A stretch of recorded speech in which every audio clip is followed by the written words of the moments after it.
जंगल के राजा शेर की गुफा के सामने बहुत बड़ा फंक्शन चल रहा था।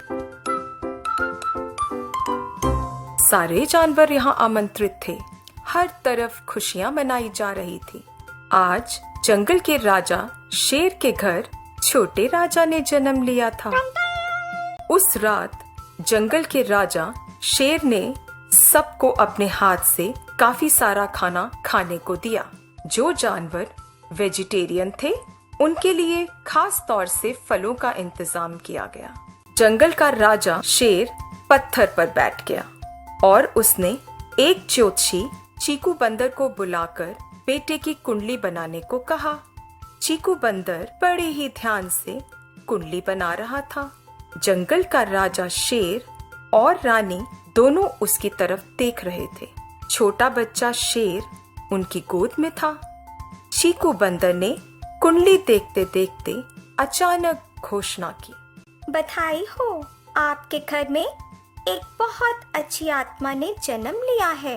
ये बड़ा होकर किसी को दुख नहीं पहुंचाएगा, सबको प्यार से मिलेगा, सबके दुख बांटेगा और आपका नाम रोशन करेगा।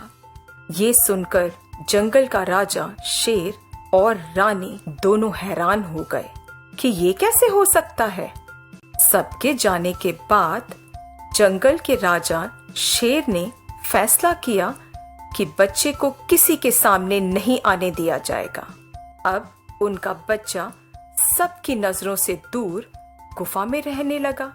शेर जंगल से शिकार करके ले आता और सब अंदर बैठ के ही खाना खाते। बच्चा किसी जानवर से नहीं मिल सकता था।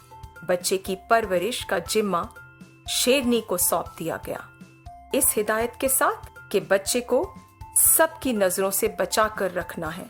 अब बच्चा बड़ा होने लगा। उसे बाहर की दुनिया का कुछ पता नहीं था। उसकी दुनिया उसके माँ बाप थी। एक दिन शेर और शेरनी मेले में चीफ गेस्ट बनकर गुफा से बाहर गए और वो बच्चा अचानक गुफा से बाहर आ गया।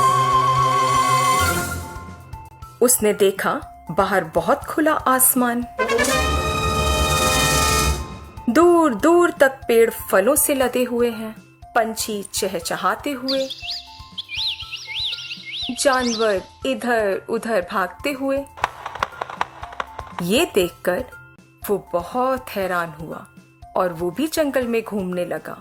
उसे देखकर जानवर उससे डरने लगे। वो सबको अपने पास बुला रहा था, लेकिन कोई भी उसके पास नहीं आ रहा था। इस बात का उसे बहुत दुख हुआ और वो रोने लगा। इतने में चीकू बंदर सेब खाते हुए उसके पास पहुंचा और कहने लगा, बेटा चुप करो, ये लो सेब खाओ। शेर के बच्चे ने सेब पहली बार देखा था। उसने खाना शुरू कर दिया।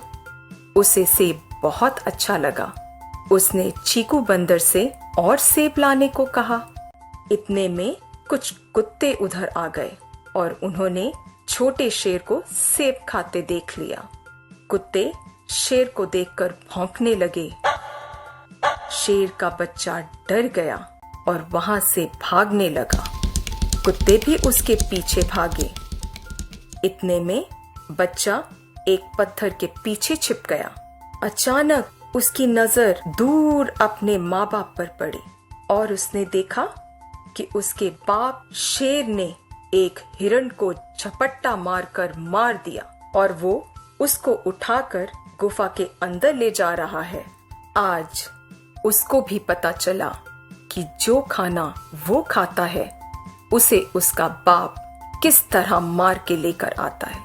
इस बात का उसे बहुत दुख हुआ कि एक जानवर दूसरे को इसलिए मारता है ताकि वो अपने पेट की आग को बुझा सके। इस बात का उसे बहुत दुख हुआ।